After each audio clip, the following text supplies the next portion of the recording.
곽수종의 뉴스 정면승부.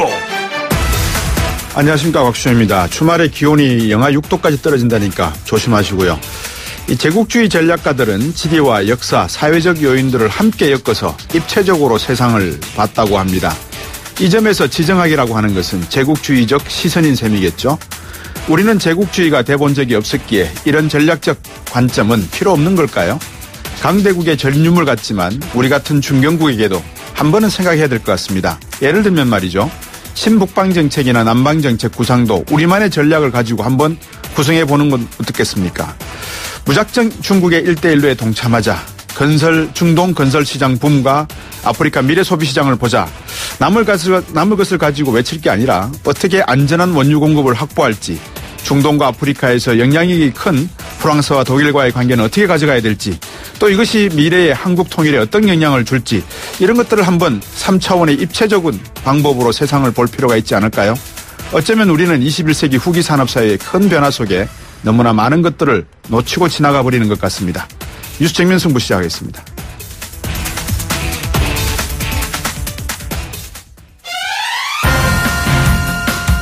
오늘 저희가 준비한 순서부터 말씀드리겠습니다. 1부에서는 포항 지진 이후에 중요성 강조되고 있죠. 내진 설계 문제점 한번 짚어보겠습니다. 한국지진공학회에서 활동 중인 학자분들이 포항 지진 피해 조사단 꾸려서 현장 조사를 진행하고 계십니다. 성균관대 김진구 교수와 전화 연결해서 말씀 나눠보고요. 문재인 정부의 적폐청산 칼끝이 이명박 전 대통령을 향하고 있습니다. 이 더불어민주당 이명박 정부의 적폐로 7가지를 꼽았는데요. 뭐가 들어갔을지 더불어민주당의 적폐청산위원회 소속 표창원 의원 2부에서 연결하겠습니다. 우물정 0945 단문 50원 장문 100원이니까요. 표 의원하고 의견 나눌 때 청취자 여러분들께서도 많이 보내주시면 제가 표창원 의원에게도 한번 전달해서 물어보도록 하겠습니다. 3부에서는 기생충 얘기해 보겠습니다. 일본에서는 지금 이 기생충으로 상당히 패닉 상태인 모양인데요. 수시를 생선을 날로 많이 먹지 않습니까? 판문점 JSA를 통해서 공동경비구역을 통해 기순하다가 총상 입은 북한 병사 몸속에서 수십 마리의 기생충이 발견됐다는 얘기. 기생충학자인 단국대학교 의과대학 서민 교수와 이 문제 한번 짚어보겠습니다. 그리고 곽수종의 뉴스 정면승부 금요일 코너죠. 이번 주는 정치하는 엄마들 시간입니다. 오늘은 절출산대책 무엇이 문제인가, 이거를 가지고 정치하는 엄마들 대표 장하나 전 의원과 말씀 나눠보겠습니다.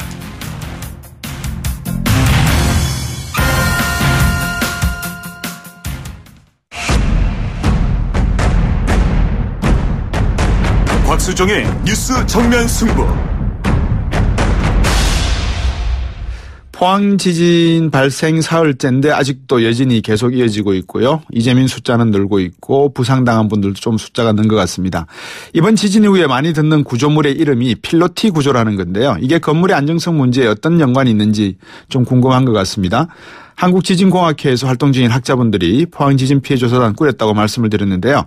현재 건물 보수 등 향후 대책과도 연결되는 문제에서 필로티 구조물 그리고 내진 설계 등등에 대한 궁금증을 한번 여쭤볼까 합니다. 오늘 한국지진공학회 포항 지진 피해 조사단장 맡고 계시는 성균관대 건설환경공학부 김진구 교수 전화 연결했습니다. 안녕하십니까? 네네, 안녕하세요. 네, 포항 직접 다녀오셨습니까? 네네, 어제 다녀왔습니다. 예, 어떻던가요, 포항이? 예, 저희가 이제 처음에 아침에 갈 때 생각했던 그 피해 규모보다, 네. 가보니까 굉장히 그 피해 규모가 크더라고요. 예. 저희가 그 사진에서만 보던, 어디 LA나 일본이나 또는 중국의 수천성이라든가, 네. 그런 데서 보던 그 정도 규모의 그 피해를 입은 건물도 있었고. 그렇습니까? 네, 아무튼 상당히 큰 그 피해가 있었다고 생각을 했습니다. 그 아파트 한 개동은 바닥이 들려서 지금 상당히 기울어져 있다 이런 이야기도 들리는데 이게 그렇죠. 어느 정도 예. 심각하고 붕괴 위험이 있습니까? 저도 들어가 보니까 예. 그 기울기가 우리가 이제 이렇게 서 있으면 기울었다는 걸 느낄 수 있을 정도로 굉장히 많이 기울어 있었는데요. 예.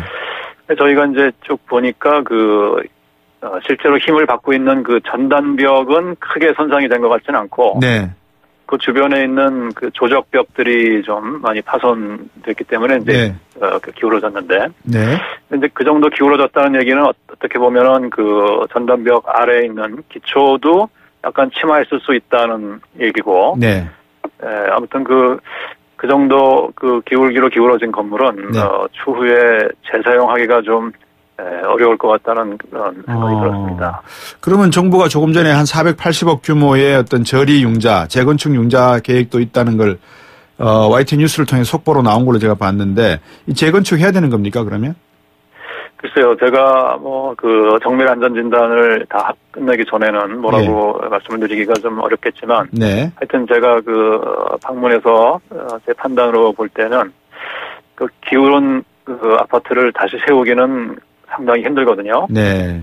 그래서 하여튼 제 소견으로는 이제 좀 재건축이 어려울 것 같다는, 그러니까 보수는 어려울 것 같다는 생각이 드는데, 문제는 그 기울어진 아파트하고 연결된 아파트가 있어요. 네. 그 이제 육안으로 보면은 같은 아파트지만 구조적으로 보면은 그 사이에 그 익스텐션 조인트라는 것을 둬서 구조적으로는 분리된 건물인데, 예. 그 건물은 크게 손상이 없었고, 네. 그 바로 붙어 있는 그 옆 건물은 좀 많이 기울었고요. 예. 그래서 이 전면적인 어떤 재건축이 필요한 건지 아니면 예. 그 옆에 붙어 있는 그 건물은 재사용이 가능할 것 같기도 하고요. 예. 아무튼 이에 대해서는 좀 더 그 정밀한 진단이 실시된 다음에 네.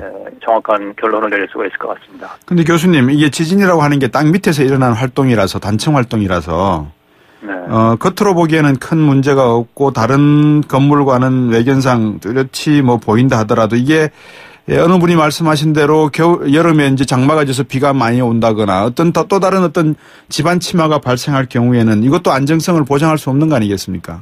그렇습니다. 예, 그래서 그 정밀 안전 진단이 필요한 거고요. 네. 저희가 이제 그 옆 건물은 다 그 문이 잠겨 있어서 못 들어갔는데. 네. 아마 또 들어가 보면 또 다른 결론이 나올 수도 있을 것 같습니다. 그렇군요.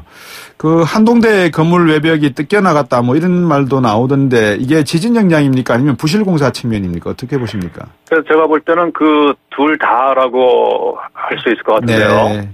그 원래 이제 뜯겨나간 그 벽돌은 힘을 받는 벽돌이 아니고 그냥 그 외부의 치장 벽돌이라고 하는데. 네.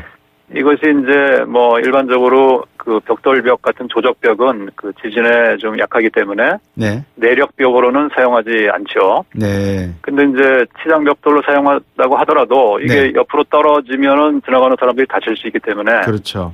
이제 그 연결 철물을 이용해서 이렇게 군데군데 그 보강을 하는 것이 하고 그 시공을 하는 것이 일반적인데 네. 거기 다녀온 저희 그 회원들 얘기를 들어보니까 네. 그 보강 연결 철물 자체가 좀 부족하고 또 있다고 하더라도 제대로 연결이 안 된 것 같다는 그런 얘기를 한 거 보니까 좀 시공상에도 좀 약간 문제가 있다고 생각합니다. 근데 이제 문제는 기존에 우리가 건물을 시공할 때는 설마 지진이 올 것인가 하고 좀 그렇죠. 그런 생각을 가지고 시공을 한 경험이 그런 적이 많기 때문에 지금 아마 그 비슷한 상황에 있는 건물들이 전국에 굉장히 많을 것으로 생각합니다. 우리나라의 건축물 내진 설계 도입한 게 언제부터고 규정 강화가 어느 단계까지 와 있다고 볼 수 있겠습니까?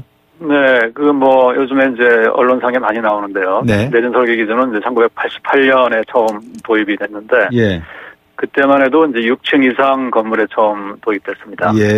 그러다가 이제 2005년에 그때는 이제 3층 이상으로 강화됐고 작년에 이제 경주 지진 이후에는 2층 이상 건물 그다음에 이제 올해부터는 모든 주택에까지 확대가 됐는데 사실은 이게 이렇게 층수를 강화한다고 문제가 다 해결되는 것은 아니고 일단 한동대 같은 경우를 보더라도 직접 힘을 받지 않는 비구 조제 이런 비구 조제에 대해서는 또 내진 설계 기준은 있지만 실제로 적용은 하지 않고 있거든요.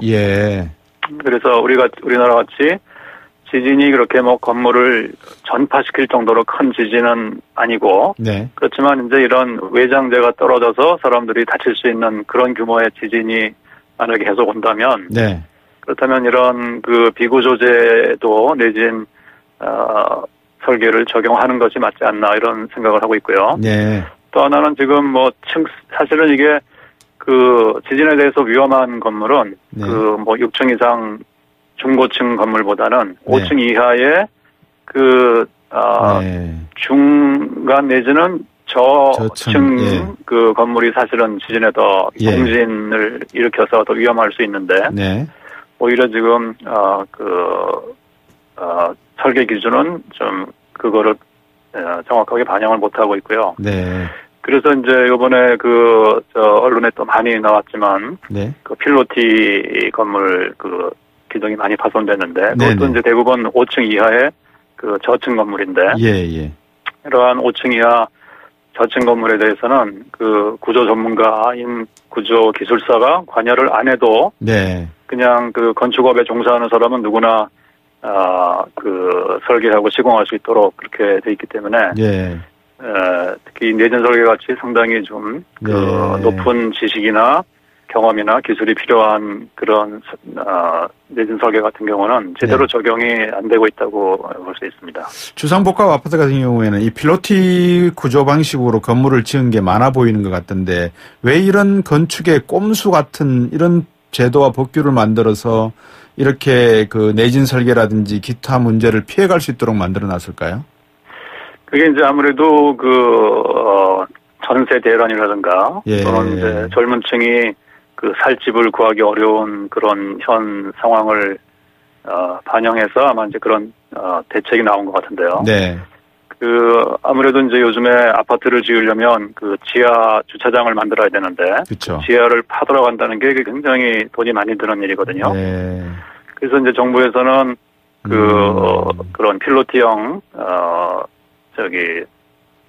다세대 주택이죠.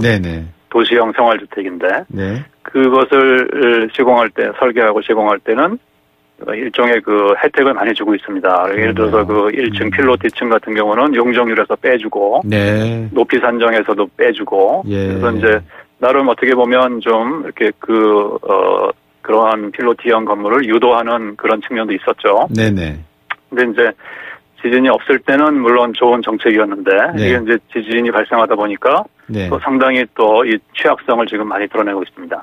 청취자 여러분들에게 말씀드릴 이 필로티 건물 구조라고 하는 게 간혹들 보실 겁니다. 이 주상복합 아파트라든지 방금 교수님이 말씀하셨지만 저층의 어떤 빌라 건물을 놓고 보면 1층에 벽이 없는 뻥 뚫혀 있는 그런 공간이 만들어진 건물 구조를 필로티 건물 구조라고 이해하시면 될 것 같고요. 여기에다가 내진 설계를 보강한다든지 어떻게 좀 지진에 대한 대응책을 할 수 있는 방법이 있습니까? 실제로 이제 그 내진 설계 기준에는 그러한 필로티형 건물을 설계할 때는